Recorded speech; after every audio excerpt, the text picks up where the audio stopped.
After a whole century of wars and revolts, life in Europe got a whole lot better. Welcome to the 19th century, the age of progress.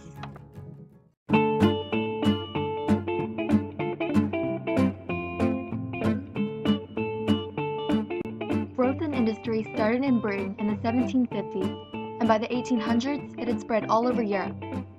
With industrialization came an increase in urbanization, where people moved into the cities to work. However, life really wasn't that great for them. They were forced to work long hours in the factories in harsh conditions, even women and children. And let's be real here, you did not want to live in the cities. The streets were dirty, housing was cramped, and they couldn't even breathe without worrying about the air pollution. Improvements would start to come later in the 1800s. In the late 19th century, Europe experienced a second industrial revolution. They had new inventions like the telephone, the light bulb, and even the electric streetcar, which was invented in the 1880s and greatly improved mass transportation.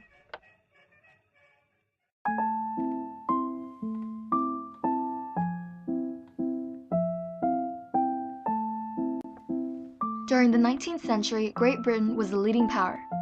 The Industrial Revolution played a huge role in that, but so did Queen Victoria, who ruled from 1837 to 1901. This period of time was known as the Victorian era, which reflected her sense of duty and morality. She made sacrifices for her country and created a society that was based on good morals. During this time, traditional views were held for women. They wore modest dresses and were expected to marry and maintain the household while their husbands worked. Women had to remain obedient to men, and they often received less education. Despite these constrictions, however, women began to fight for their rights. They managed to get better jobs in areas like manufacturing, nursing, and teaching. One of the best examples was Florence Nightingale, who healed wounded soldiers on the battlefields of the Crimean War. She became a role model and sparked a career in nursing for other women.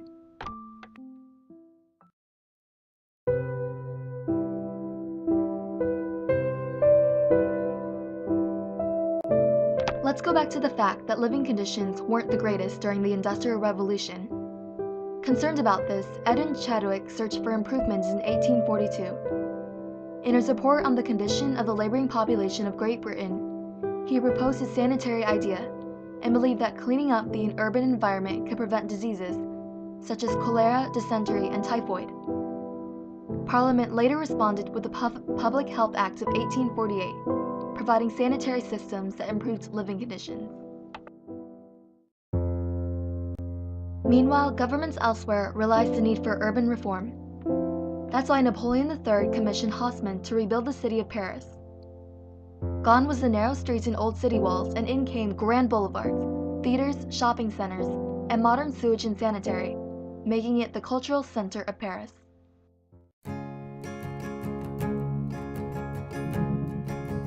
The 19th century was marked by an increase in population, all thanks to these advancements in medicine.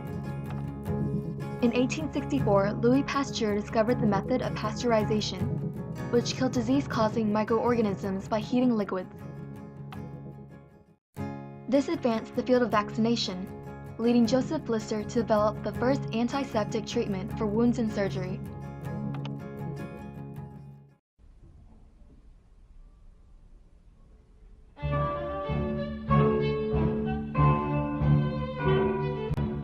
So there were major scientific discoveries before, but in the 19th century, bam! Science was everywhere. And it all starts with the social sciences. In 1837, Comte applied science to the study of society in what is now called sociology, and he based it on the collection of data on humans and their social environment. This played an important role in the growing popularity of science and materialism in the mid-19th century. In the 1880s, Freud suggested that humans were driven by unconscious desires, called the ID, which were suppressed by reasoning, called the ego, and judgment, called the superego.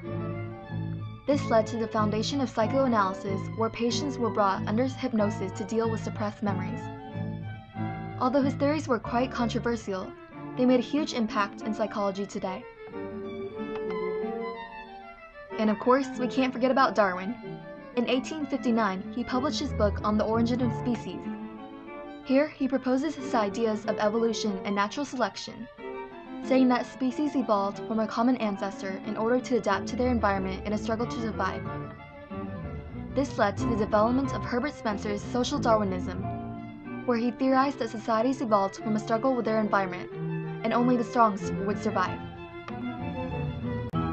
With the growing popularity of science came more challenges to the Newtonian physics. In 1831, Faraday discovered that a magnetic field can produce electric currents in a process called electromagnetic induction, resulting in the first dynamo generator. In 1869, Mendeleev organized the rules of chemistry and developed the first periodic table of elements, predicting the discovery of even more elements. In 1900, Planck developed the quantum theory, which stated that energy is radiated discontinuously in irregular packets called quanta, instead of radiating in a steady stream. In 1903, Marie Curie and her husband Pierre discovered radium and its subatomic particles. In 1905, Albert Einstein discovered the theory of relativity, which states that time and space were relative to the viewpoint of the observer and that the speed of light is constant in the universe. He also discovered that matter and energy are interchangeable and came up with the equation E equals mc squared. And finally, in 1911, Rutherford proposed a new atomic model.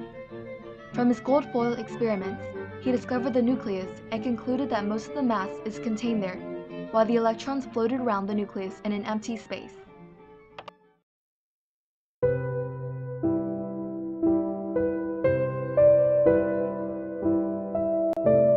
The 19th century was the birth of modern art and literature, reflecting the new changes in Europe with the many revolts and the Industrial Revolution. A movement called realism started to take over during the 1850s and the 1860s. Rejecting the ideals of 18th century Romanticism, realists emphasized the everyday lives of ordinary people. One realist was Leo Tolstoy, who wrote his famous novel War and Peace. It was set against the historical background of Napoleon's invasion of Russia in 1812, exploring deeply into the lives of the many families affected. Another important writer of the realism movement in literature was Émile Zola, who depicted how alcohol and different environments affected the lives of the middle and working class.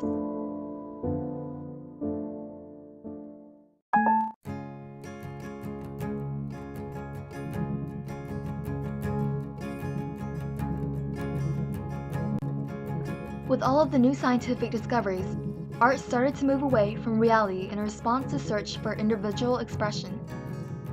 Originating in France in the 1870s, an artistic movement called Impressionism stressed the portrayal of their own impressions of the changing effects of light on objects in nature.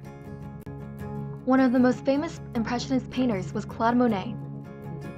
He painted the Gare Saint-Lazare in Paris, and also water lilies. We also have A Dance at the Moulin de la Galette by Auguste Renoir.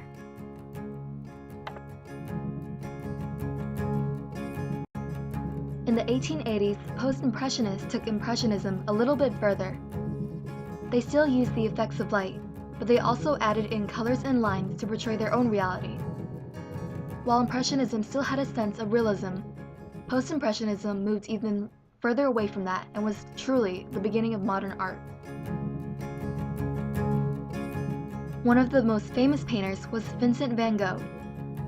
Some of his paintings include self-portrait, and of course, The Starry Night.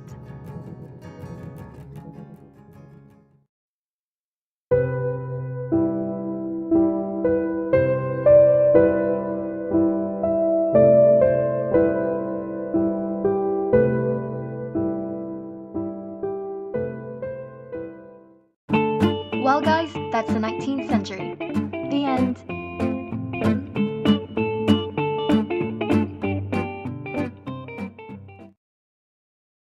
Oh, and one more thing. What up, Mr. Crib? Hey, Cribs!